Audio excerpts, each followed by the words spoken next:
Ce n'est qu'une question d'heure. Il n'y a rien d'autre que la science puisse faire. Les paroles du chef de cardiologie pédiatrique tombèrent dans la suite de luxe de l'hôpital comme des dalles de marbre sur une tombe. Marco Bellini, le magnate de la construction, regarda la couveuse où son fils nouveau-né luttait pour chaque souffle et ne ressentit rien. Ou pire, il ressentit une vague de rejet glacial. Cet enfant était la cause de la mort de sa femme, survenue quelques heures plus tôt au même étage. Et maintenant, il allait mourir lui aussi. C'était une tragédie que son esprit, dévasté par la douleur, ne parvenait pas à traiter. À côté de lui, sa sœur Eleonora mettait en scène une performance de douleur contrôlée, pensant déjà à un empire sans héritier. Mais dans un coin, la gouvernante Sofia Rossi entendit ces mots non pas comme une sentence, mais comme une déclaration de guerre. Tandis que la famille acceptait la nouvelle avec une résignation presque soulagée, se préparant à abandonner ce petit corps à son destin, l'esprit de Sofia se souvint. Un article que sa défunte maîtresse, sa chère amie, lui avait montré avec des yeux pleins d'espoir.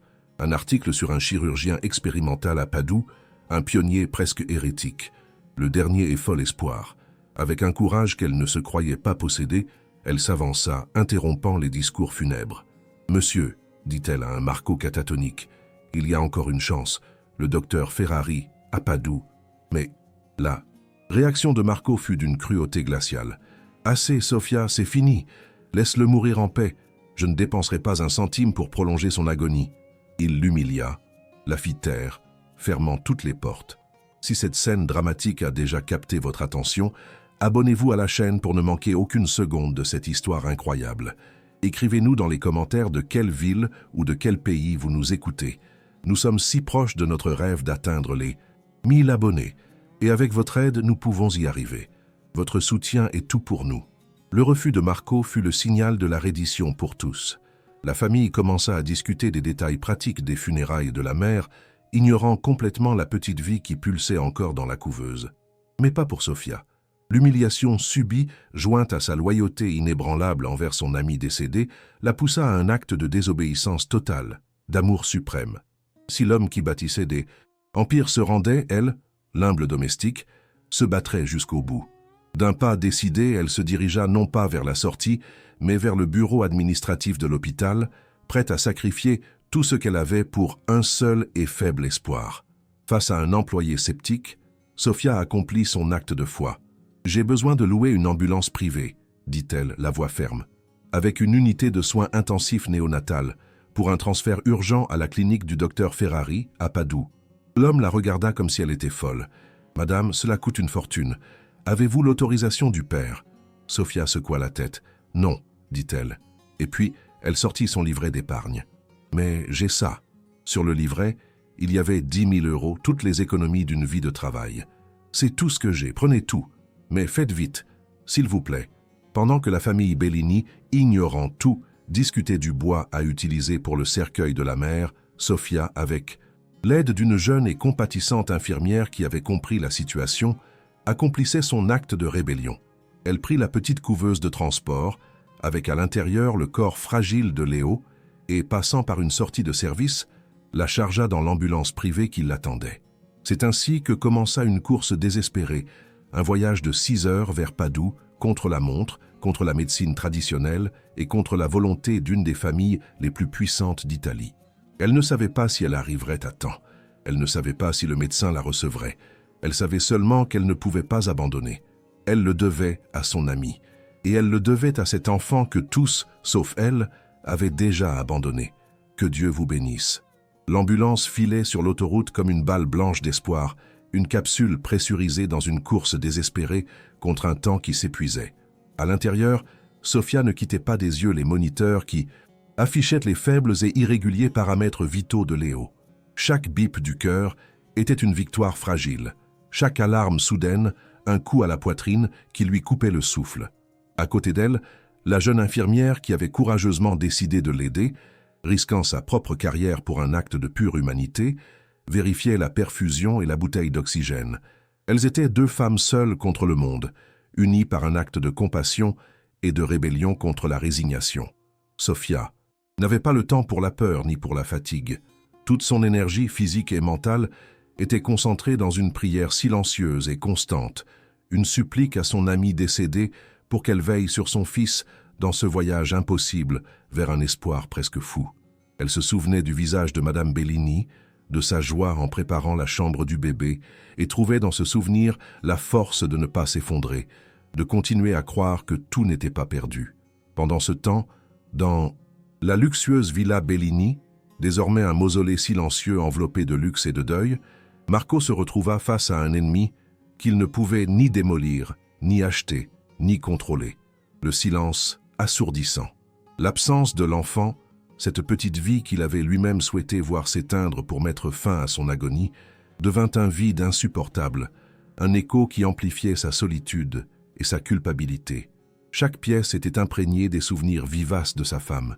Il voyait son sourire, radieux alors qu'elle peignait les murs de la chambre de bébé avec des dessins de nuages et d'étoiles, entendait son rire cristallin alors qu'il montait maladroitement le berceau, se souvenait de ses mains posées avec amour sur son ventre alors qu'elle parlait avec excitation du fils qu'ils auraient, de ses petits pieds, de ses yeux, de l'avenir qu'ils construiraient ensemble. Et pour la première fois, la douleur aiguë de la perte de sa femme se mêla à un sentiment nouveau et encore plus terrible, la culpabilité écrasante d'avoir trahi son dernier cadeau, d'avoir rejeté son fils. La culpabilité l'agressa comme un animal sauvage, sans pitié. Sa cruauté à l'hôpital, son refus glacial, les paroles venimeuses qu'il avait adressées à Sofia. Il avait rejeté la dernière partie vivante de sa femme, l'avait condamné à mort sans même le regarder vraiment dans les yeux, sans même le tenir une fois dans ses bras. L'image du petit corps fragile dans la couveuse, un corps qu'il n'avait jamais touché, commença à le hanter, à se superposer à celle du visage souriant de sa femme. L'amour, enfoui sous des couches de douleur, de choc et d'apitoiement, commença à se débattre furieusement pour émerger. Une bataille violente entre son deuil égoïste et son instinct paternel qui s'éveillait tardivement. Il se sentit comme un monstre, un homme indigne de l'amour qu'il avait reçu et du fils qu'il avait engendré. Il se leva et se mit à arpenter la maison, incapable de rester en place, hanté par les fantômes du passé et les démons du présent. La guerre intérieure de Marco fut brusquement interrompue par un appel téléphonique qui déchira le silence. C'était sa sœur, Eleonora. Sa voix n'était ni affligée, ni compatissante. Elle était stridente, tranchante, furieuse. « Marco, tu es un parfait idiot. As-tu la moindre idée de ce que ta domestique a fait ?» Une infirmière de l'hôpital, effrayée par les possibles conséquences juridiques, avait parlé, brisant le secret professionnel. Eleonora avait tout découvert. L'ambulance privée, la destination de Padoue, le enlèvement. Sa réaction ne fut pas de l'inquiétude pour l'enfant, mais une rage pure et incontrôlée face à l'insubordination d'une servante et à la perte potentielle de contrôle de la situation. Cette domestique agissait en dehors de son rôle, et cela, pour Eleonora, était un affront intolérable. « Cette femme a complètement perdu la tête. Elle a enlevé ton fils !» hurlait-elle au téléphone, sa voix se brisant presque de colère. Elle met en péril la réputation de toute notre famille. Et si le bébé meurt pendant le voyage, ce sera un scandale national. Les journaux nous dévoreront vivants. Tu dois l'arrêter, Marco, immédiatement. Mais derrière son inquiétude feinte et théâtrale pour la réputation, il y avait une terreur plus profonde, plus sombre et bien plus avide. La possibilité, aussi infime soit-elle, que l'enfant puisse survivre grâce à cette tentative folle, devenant le seul et incontesté héritier de l'immense empire Bellini, un patrimoine qu'elle considérait déjà en partie comme le sien. Eleonora n'attendit même pas la réaction de son frère. Avec une froideur impitoyable et calculatrice, elle agit. Elle utilisa son nom et son pouvoir pour obtenir le numéro privé de la clinique du docteur Ferrari à Padoue. Elle appela, se faisant passer pour la porte-parole officielle de la famille Bellini. « Docteur », dit-elle, sa voix un chef-d'œuvre d'angoisse et d'urgence. « Feinte, je vous appelle pour vous avertir d'une situation très grave. Une ambulance avec le petit Bellini arrive chez vous. Malheureusement, l'enfant a été enlevé par une de nos anciennes employées, une femme mentalement instable nommée Sofia Rossi, qui a eu une crise psychotique. S'il vous plaît, pour la sécurité de l'enfant, ne l'admettez pas dans votre établissement. Arrêtez l'ambulance et appelez immédiatement la police. Nous agissons pour protéger l'enfant de cette déséquilibrée. » Son mensonge était parfait, crédible et potentiellement fatal. Tandis que le piège d'Eleonora se refermait à des centaines de kilomètres de là, Marco, toujours au téléphone, eut une illumination soudaine et douloureuse. Les paroles de sa sœur, sa colère non pas pour la mort possible de l'enfant, mais pour le scandale et la réputation, lui ouvrirent les yeux avec la violence d'une gifle. Il vit enfin son avidité, sa froideur, son manque total d'amour pour ce neveu. Et il comprit que Sofia, avec son geste fou et désespéré, n'était pas la folle. Elle était la seule personne saine et bonne dans un monde de vautours. À cet instant, sa douleur se transforma en une colère lucide et puissante. « Tu ne feras absolument rien, Éléonora, » lui dit-il, sa voix dure comme de l'acier. « Reste loin de mon fils, tu as compris ?» Et il raccrocha, la laissant muette de l'autre côté. Le temps était contre lui. Il savait ce que sa sœur ferait. Il savait qu'elle essaierait d'arrêter Sofia par tous. Les moyens. Il prit une décision instinctive, désespérée, la seule possible. Il courut sur le toit de sa villa, où son hélicoptère privé était garé pour les déplacements urgents. Il appela son pilote personnel. « Mettez en marche, on part tout de suite. Destination, l'hôpital de Padoue. Et volez aussi vite que vous pouvez, peu importe la consommation de carburant. » Il n'avait pas de plan précis. Il avait juste des documents, des preuves. Il savait seulement qu'il devait être là. Il devait protéger son fils et la femme qui se battaient pour lui. C'est ainsi que commença une autre course folle contre la montre. Un hélicoptère poursuivant une ambulance, tous deux poursuivant un espoir quasi inexistant. Après 6 heures épuisantes, qui vidèrent Sofia de son énergie, l'ambulance arriva enfin à la clinique privée de Padoue. Sofia descendit, les jambes tremblantes de fatigue, mais le cœur plein d'un espoir fragile. Mais elle se heurta à un mur. 2 gardes de sécurité, imposants et impassibles, lui bloquèrent l'entrée, l'empêchant même de s'approcher de la porte. « Désolé, madame », dit l'un d'eux avec une froideur professionnelle qui la glaça. « Nous avons reçu l'ordre de ne pas vous laisser entrer et d'aviser les autorités compétentes. Veuillez attendre ici. » Sofia pâlit, sentant le monde s'effondrer sous ses pieds. « Mais le bébé, il est en train de mourir, » supplia-t-elle, la voix brisée par le désespoir. « Il doit voir le docteur Ferrari, je vous en prie. » Mais ils étaient inflexibles, simples exécutants d'un ordre cruel. L'appel d'Éléonora avait fonctionné. Son espoir s'éteignait à quelques mètres du but. Alors que le désespoir était sur le point de l'emporter sur Sofia, alors que l'un des gardes prenait sa radio pour appeler la police, un bruit assourdissant se fit entendre, un vacarme de pales fendant l'air. Un hélicoptère atterrissait sur l'héliport de la clinique, à quelques mètres d'eux, soulevant un vent qui les obligea à se couvrir le visage. La porte s'ouvrit et Marco Bellini descendit, suivi de 2 hommes en costume sombre tenant des mallettes en cuir, ses avocats. Il ignora les gardes. Il ignora tout le monde. Il courut vers l'ambulance, ouvrit la porte arrière et, pour la première fois, regarda vraiment son fils, non pas comme la cause de sa souffrance, mais comme une vie qui dépendait de lui. Il vit sa petite poitrine se soulever et s'abaisser avec peine, vit son incroyable lutte pour la vie. Et à cet instant, son cœur de père se brisa et se ressouda, plus fort et plus déterminé que jamais. Il se tourna vers Sofia, qui le regardait avec des yeux écarquillés, incrédule, ne sachant s'il fallait le voir comme un ennemi ou un allié. Il ne dit rien. Il s'approcha d'elle et, d'un geste plein d'une gratitude et d'un remords infini, lui prit doucement le visage entre ses mains et lui déposa un baiser sur le front. Un baiser qui était une promesse, une excuse silencieuse et un remerciement qu'aucun mot n'aurait pu exprimer. Puis il se tourna vers les gardes, et sa voix n'était plus celle d'un homme brisé, mais celle d'un homme qui bâtit des empires et qui n'accepte pas un non comme réponse. « Cette femme est avec moi », dit-il en scandant chaque mot. « Et ceci est mon fils. Et ceux-là sont mes avocats. Maintenant, conduisez-nous immédiatement au docteur Ferrari. Chaque seconde que nous perdons en bavardages inutiles vous coûtera votre carrière. » La bataille pour entrer à l'hôpital était gagnée. Mais celle, bien plus difficile, pour la vie de Léo restait à mener, et le temps était sur le point de s'épuiser. L'arrivée de Marco, avec son aura de pouvoir indéniable et la menace à peine voilée de ses avocats qui le suivaient comme des ombres, ouvrit les portes de la clinique tel un sésame ouvre-toi magique et moderne.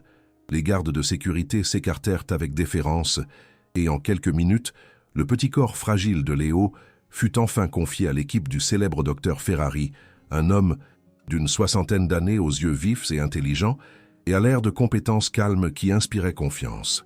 Mais le mensonge venimeux d'Éléonora avait laissé sa marque, comme une tache sur un document important.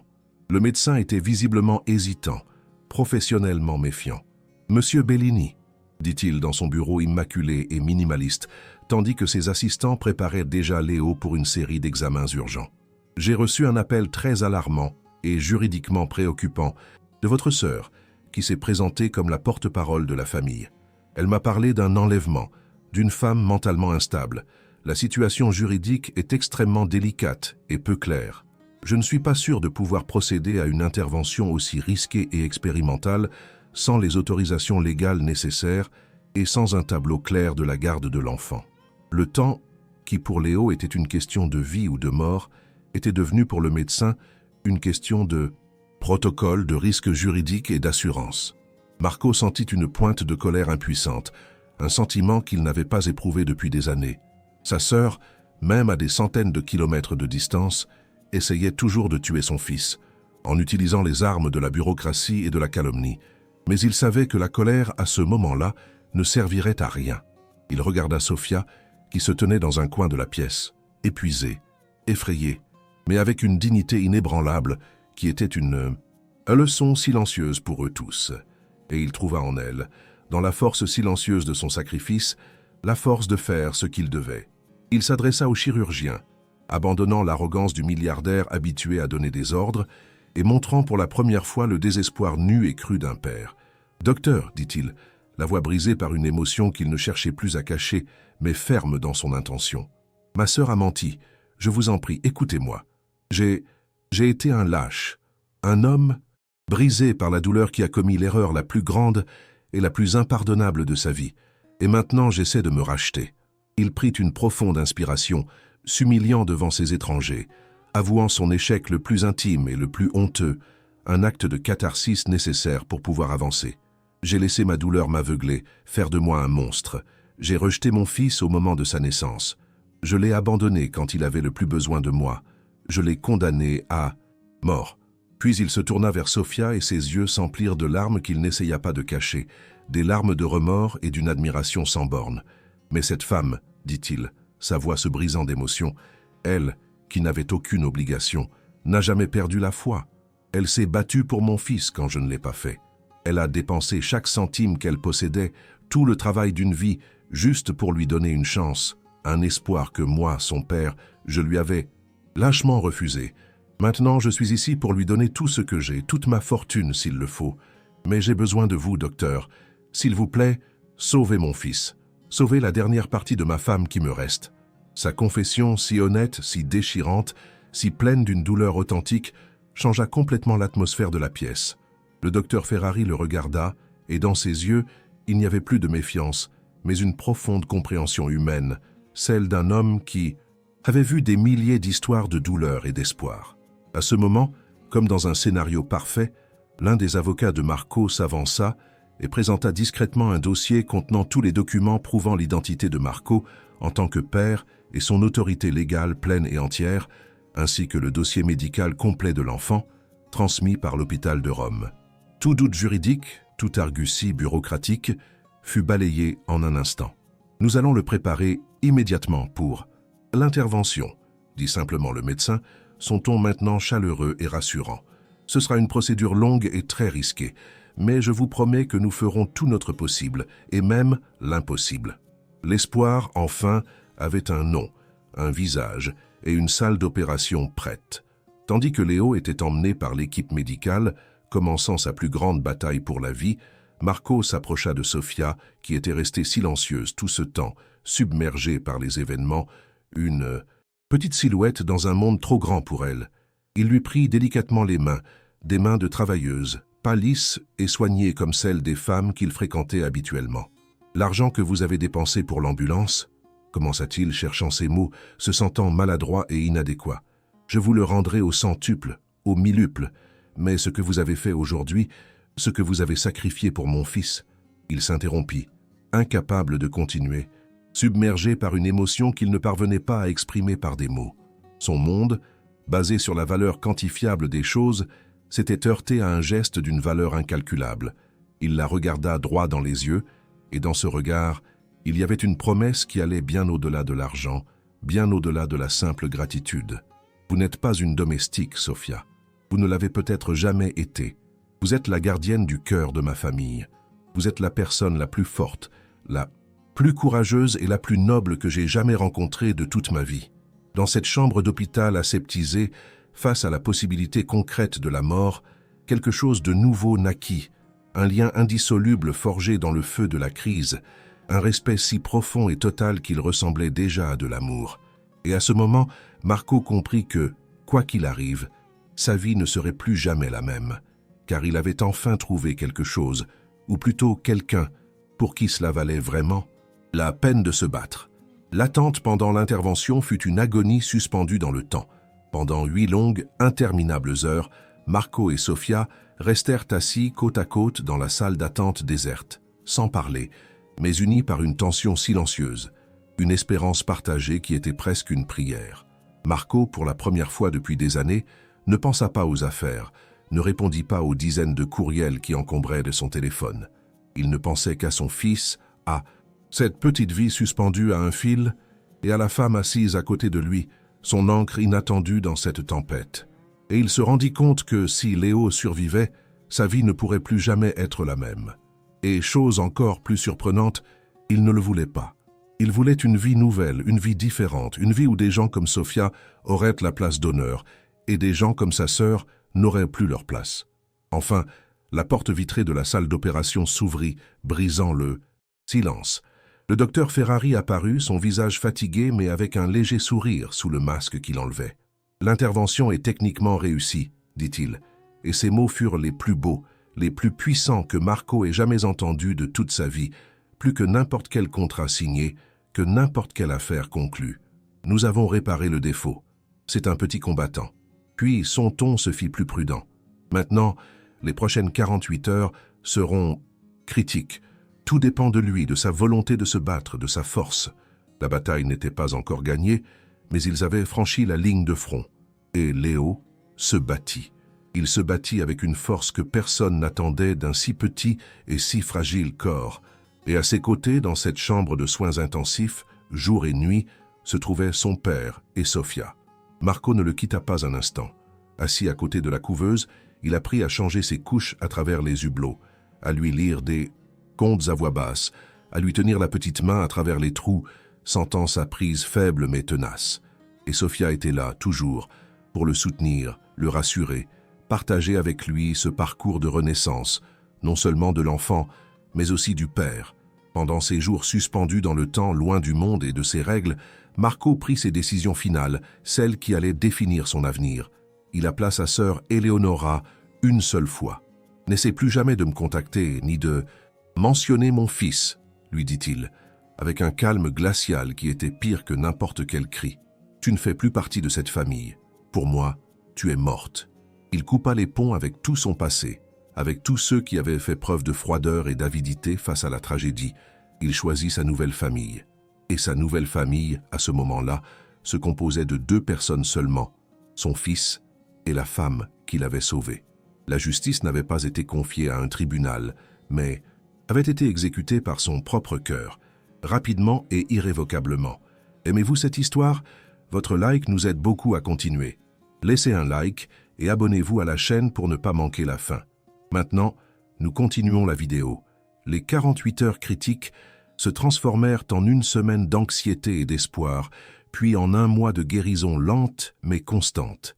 Léo, l'enfant à qui l'on n'avait donné que quelques heures à vivre, s'accrocha à cette unique chance avec une force miraculeuse. Jour après jour, sous les yeux attentifs des médecins et les soins affectueux de son père et de Sofia, il devenait plus fort, son petit cœur réparé battant à un rythme régulier et sûr. Marco et Sofia ne le quittèrent jamais. Dans cette petite chambre d'hôpital, loin du monde, ils jetèrent les bases de leur nouvelle vie. Ils ne parlèrent pas de l'avenir, ne firent pas de promesses.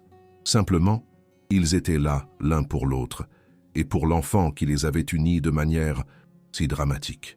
Leur relation, née dans un moment de crise extrême, s'approfondit naturellement, devenant un lien indissoluble.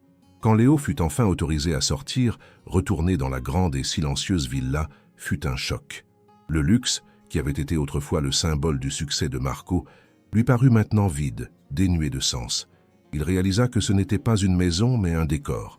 et il décida de le changer, pièce par pièce. La première chose qu'il fit fut de transformer la plus grande et la plus lumineuse pièce de la villa, celle avec la meilleure vue sur le jardin, en la nouvelle chambre de Léo. Et il demanda à Sofia de la meubler, non pas avec des meubles de créateur, mais avec des choses simples, chaleureuses, pleines de vie. Il lui donna carte blanche non seulement pour la chambre, mais pour transformer toute la maison en un lieu où un enfant pourrait grandir heureux. Il lui confiait de fait les clés de sa vie. Sofia accepta. Et dans ce processus, leur collaboration devint le centre de leur journée. Ils n'étaient plus le milliardaire et la gouvernante. Ils étaient deux personnes qui construisaient ensemble quelque chose de précieux. Ils étaient partenaires. Lui, avec son expérience entrepreneuriale, la guidait dans les choix pratiques. Elle, avec sa sensibilité et son bon sens, ramenait de la chaleur, de la couleur et une âme dans ses pièces froides.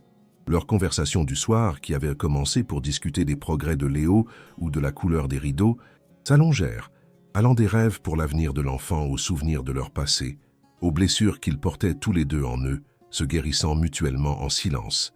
Ils découvrirent qu'ils étaient deux âmes solitaires, qui s'étaient trouvées de la manière la plus improbable, deux pièces d'un puzzle qui s'emboîtaient parfaitement.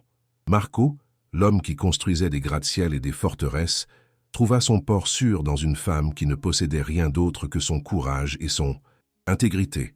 Sofia, la femme qui avait perdu son ami et avait sacrifié ses rêves par loyauté, trouva un homme qui non seulement la protégeait, mais qui admirait sa force et respectait sa sagesse plus que toute autre chose au monde. Un amour tranquille, mûr, né du respect et de la gratitude, commença à grandir entre eux, silencieux et puissant comme un arbre séculaire. Ce fut Marco qui fit le premier pas pour donner un nom à ce sentiment qui était devenu l'air qu'il respirait. Un soir, alors, qu'il regardait Léo dormir paisiblement dans son nouveau lit, il s'adressa à Sofia, sa voix incertaine d'une émotion qu'il n'avait pas ressentie depuis des années, depuis l'époque de sa femme. « Sofia, » lui dit-il, « tu n'as pas seulement sauvé mon fils, tu m'as sauvé. Tu m'as rappelé ce que c'est que de ressentir quelque chose, ce que c'est que d'avoir une maison, une famille. Mais je ne veux plus que tu sois seulement la gardienne de cette famille. Je veux que tu en sois le cœur, à mes côtés. » Il lui prit la main et son contact était chaud, sincère, une promesse. « Je veux être un vrai père pour Léo, et je veux qu'il grandisse avec une vraie mère qui l'a choisi, qui s'est battue pour lui comme une lionne.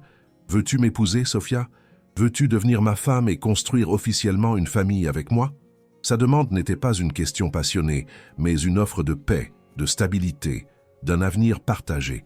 Les larmes qui coulèrent sur le visage de Sofia n'étaient pas de douleur ou de gratitude, mais d'un bonheur si pur et inattendu qu'il semblait presque un rêve. Sa réponse fut un « oui » murmuré, un « oui » qui promettait un avenir qu'elle n'avait jamais osé imaginer, un avenir où elle n'était plus seule. Ils se marièrent un an plus tard, lors d'une cérémonie simple et privée dans le jardin de la villa, qui était maintenant plein de fleurs et de vie. Léo, qui faisait maintenant ses premiers pas, fut leur petit et inconscient témoin, symbole, vivant du miracle qui les avait unis pour toujours. Leur histoire, cependant, ne resta pas confinée entre les murs dorés de la villa. Marco, inspiré par le sacrifice de Sofia et la conscience de la fragilité de la vie et de l'injustice des soins de santé, ressentit le besoin de faire plus. Ensemble, ils créèrent la Fondation Léo, une organisation à but non lucratif dotée d'un immense patrimoine, dédiée au financement de traitements médicaux expérimentaux et d'interventions chirurgicales, complexes pour les enfants dont les familles n'en avaient pas les moyens. La mission était simple, garantir qu'aucune autre famille n'ait plus jamais à choisir entre l'argent et l'espoir. 3 ans après cette terrible nuit à l'hôpital, la scène est complètement différente. Nous sommes dans le jardin de la villa, transformé en une explosion de couleurs pour une fête, mais ce n'est pas un événement mondain. C'est la fête pour le 3e anniversaire de Léo, et les invités sont les dizaines d'enfants et leurs familles qui ont été sauvés par la Fondation. L'air est rempli de rire, de musique et de gratitude. Léo, maintenant un enfant en bonne santé, bavard et plein d'énergie, court joyeusement parmi les autres enfants, sans aucun signe de son départ fragile. Il joue au ballon et rit aux éclats. Non loin de là, Marco et Sofia les observent, main dans la main. Sofia est de nouveau enceinte et son ventre arrondi est une promesse de nouvelle vie et de nouveau bonheur. Ils ne sont plus seulement un couple, Ils sont le centre d'une communauté qu'ils ont bâtie avec leur amour et leur générosité. Ils ont transformé une double tragédie en un héritage d'espoir qui se propage, sauvant d'autres vies, créant d'autres familles. Ils ont prouvé que même de la douleur la plus profonde peut naître la plus grande beauté, et que la valeur d'une personne ne se mesure pas à ce qu'elle possède, mais à ce qu'elle est prête à sacrifier pour les autres. Et que l'amour inconditionnel, celui qui ne demande rien en retour, est vraiment la force la plus puissante et la plus miraculeuse de l'univers. Et maintenant, une question pour vous. Pensez-vous que le geste d'Eleonora était uniquement dicté par l'avidité ou aussi par la peur d'affronter une autre longue période de maladie et de deuil dans la famille? Dites-nous votre avis dans les commentaires. Laissez un like si vous croyez que le sacrifice et l'amour inconditionnel